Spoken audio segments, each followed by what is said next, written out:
Live from downtown Detroit, Local 4 News at 6 starts now. Facebook fallout, a new controversy, and this one involves your private information. Help me, Hank. New tonight. All right, Hank, also people who had no idea they were being spied on in the locker room of their gym get a chance to confront the man responsible. Good to have you with us tonight at 6. He was a Bronze Star hero business owner, and now he's a convicted felon headed to prison for at least the next 4 years. His crime? Illegally videotaping gym members in their changing rooms. The shaken victims vented their anger at sentencing today. As Local 4's Rod Maloney shows us, they did not hold back. A mixture of anger, disbelief, despair, and humiliation. One of a long line of victims we won't identify lashed out at 35-year-old Matt Krakowski of Casco Township. In my book, you're a disgusting monster.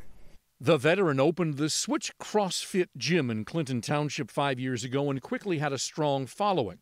But women in particular found it strange he would disappear for long periods and no one knew where he was, until an off-duty police officer saw a camera mounted in a ceiling tile in the dressing room.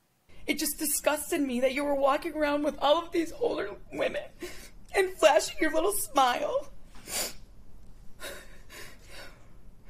Little did any of them realize what a lowlife you were. Krakowski pled no contest to installing his camera and having images of not only women but men and children as well saved on his computer. Local boys hockey teams, girl high school volleyball teams, even a Boy Scout troop had trained there. Fundraisers, special events were held that were open to members and the general public. CrossFit members now say they're not using public bathrooms or changing rooms, and they also say they've sought counseling.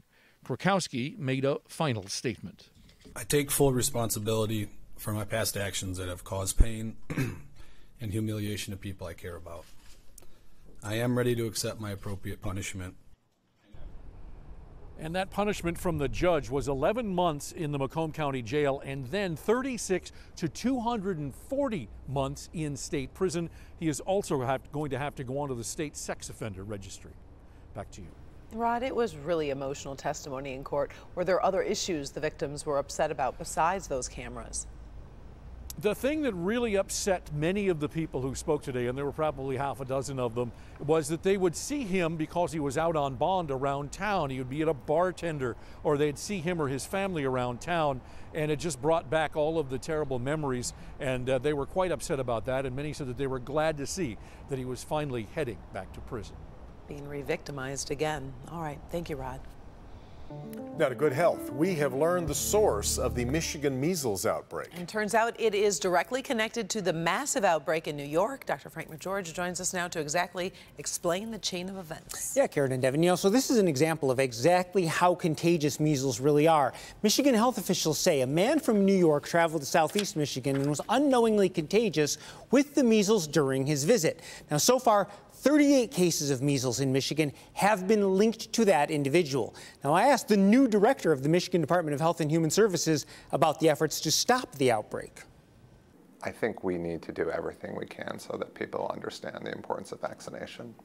And I think, unfortunately, there are misunderstandings that have become more and more widespread, and we need to be informing people and educating them that vaccines are safe and they are critical, not just for public health, but for the health of the people who they love most. So after taking a look at all of this, now we have gone a few days without any cases. Does that mean we're out of the woods? Not quite yet, actually. So, you know, it turns out that we're still within the 21-day window for cases that were coming out of Oakland County. Plus, there was this new case that was out of Washtenaw County reported on Friday, and we still have to wait and see if anyone that might have been exposed from that case is going to develop measles. So it's going to be a while longer before we really know the full scope of either one of these exposure cases. Each one opens up new exposure locations that have to be ever-widening circles. Yeah. Yes. Thank you, Doc. Well, it was a pretty nice day out there. The sun was out at times. For a little, yes. I was trying to be like Miss Positive. Yes, the glass is half full. Unfortunately, it's half full of rainwater, and that's where we're headed. I tell you, those Mayflowers better be spectacular after what we're going to go through here in the next several days. Multiple rounds of showers, just like the one that we've got on here on 4 Live Radar, which doesn't want to go anywhere. Just as we think that this is moving out, it just keeps regenerating. You can see more of these showers starting to get started here out towards Owasso Most of those have been north of 69. A couple of those have fluttered down to the south, just sort of brushing the southern end of Macomb County. A lot of us are going to stay dry tonight, and until those go away, not everybody will be that way. Once we get past midnight tonight, we think everybody will see those showers come to an end. Now, as far as temperatures go this evening, they've been quite different depending on what part of the area you're in. We are going to see these numbers fall down into the low 40s by the time we get overnight. But we do have some warm temperatures coming in the 7-day forecast. We'll look at that and see about those chances of rain as well. Don't forget to download our local forecasters app. It's got interactive radar, severe weather alerts, and a lot more, all in the palm of your hand. Download it for free in your app store by searching WDIV. Karen? Ben, thank you. A Detroit teacher on leave tonight after a complaint was made against them. A grandmother of 2 students at John J. Bagley Elementary said the teacher had inappropriate contact with students outside of school. Detroit Public Schools say they immediately placed that teacher on leave and they are investigating what happened. However, the school district did not name the teacher nor say if that teacher is being paid during leave. Now to privacy on the internet, a big deal to many of us, but newly released information shows Facebook executives wanted to figure out how to tap information about us and use it as leverage with other companies. Consumer investigator Hank Winchester here with what kind of information we're talking about. Hank. Devin, this one will have a lot of people concerned. We're talking about items that you may have liked on Facebook, your friends, also your photos. It is clear that Facebook executives wanted to learn more about you, and now we know why. On the minds of many Facebook users right now, privacy. A review of more than 4,000 documents indicates that executives at Facebook, including Mark Zuckerberg, discuss ways to sell user data, all in an effort to cut losses and grow the company. This is a company that prioritized growth over privacy and every other value. Facebook says the documents were cherry-picked from a court case involving a little-known startup. Writing, quote, "The sets of documents by design tells one side of the story and omits important context. We still stand by the platform changes we made in 2014 and 2015. Concerns about how Facebook protects your personal information have been growing since it was revealed the company improperly shared info from 87 million users with the consulting firm Cambridge Analytica. Zuckerberg discussed the issue on Capitol Hill. And it was my mistake, and I'm sorry. I started Facebook, I run it, and I'm responsible for what happens here. A mistake that some now worry hasn't been fully corrected. Ultimately, Facebook saying it never sold data, but traded information with other companies. The documents reveal that Facebook allowed special access to data for friends of Zuckerberg, like Amazon, an advertiser. Again, Facebook saying right now that we're only hearing one side of this developing story. Karen? Key is a developing one for sure. We'll wait for the other side. I'm ready anytime now. Very worrisome.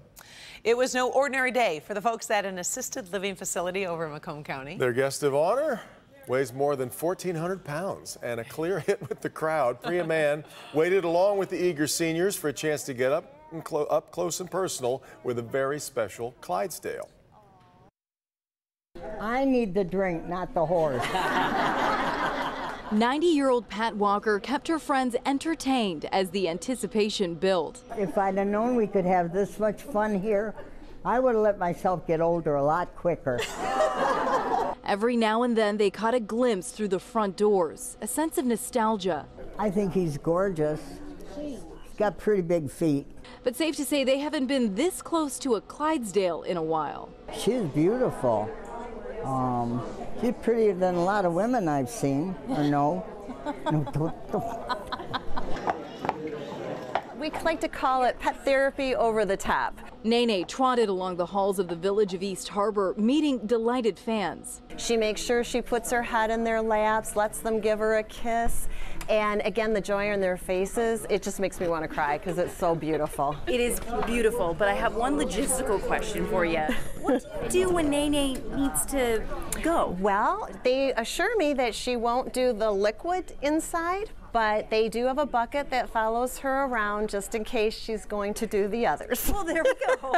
Standing pretty at 17'2", Nene is 1,400 pounds of pure magic. Oh, she knows you're a farm girl. Look at that. She's right there to say hello, aren't you? Oh, you want to give her a kiss? Aww. The 12-year-old is one of Chamberlain Pony Ride's biggest stars. She was so popular, it's her second time here. She's just magnificent, and just to watch her with the residents is crazy. For Pat, it's been a long time since she was a little girl growing up in the country. But today, she got to feel like a kid again. Oh, hello, baby. Hello, sweetheart. I love your mascara. As you can tell, Nene is a bona fide celebrity, and if you want to hear a little gossip, we hear she's been horsing around and might be pregnant. So congratulations might be in order. Reporting from Chesterfield Township, I'm Priya Mann, Local 4. What a special day. Clydesdales are kind of the rock star, I think, of the horse world. It was And I really, love really that sweet. lady, Carolyn, I think it was her name. She is really good with the humor. She's got a million of them We need ready to have her go. come over I for a know. party. That was really cool. Let's check in with Lester Holt and see what's coming up on NBC Nightly News right after we're done. Yes, Lester joins us live from New York City with a preview. Hi there, Lester. Hey, Devin and Karen, good to see you. Coming up, the cost of gas is soaring around the country, but we're going to tell you the one thing you should do to cut down on the price you pay and it'll have an immediate effect on your pocketbook. Plus, this week marks 20 years since the Columbine school shooting, and there is breaking news about a possible threat against Columbine and several other Denver area schools. We're also going to take a look at what has changed since that tragedy. Where you think back, Lester, schools and police and so many others around the country have had to make plans for mass shootings since Columbine. Yeah, I mean, police have changed their tactics and how they respond to active shooting. That's a term we didn't even hear much back then. Yeah. Also, changes in the schools themselves. We're going to speak with the parents of school shooting victims who tell us what it's like every time they hear about one of these awful tragedies. Boy. We'll be looking forward to that. Thank you very much, Lester. We appreciate it. Nightly News starting in 20 minutes.